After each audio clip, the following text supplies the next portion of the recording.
মোংলা নদীর ওপর ১০ম বাংলাদেশ চীন মৈত্রী সেতু দ্রুত সময়ের মধ্যে নির্মাণের পরিকল্পনা রয়েছে বলে জানিয়েছেন নৌপরিবহন, সড়ক ও সেতুমন্ত্রী শেখ রবিউল আলম।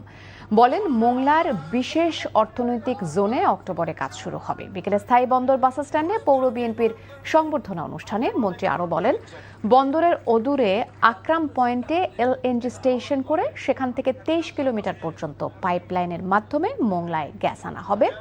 ওই গ্যাস ব্যবহার করে বিদ্যুৎ উৎপাদন কেন্দ্র স্থাপনের পরিকল্পনা চলছে। তিনি বলেন, বন্দরের উন্নয়নে আমূল পরিবর্তনে কাজ করছে সরকার।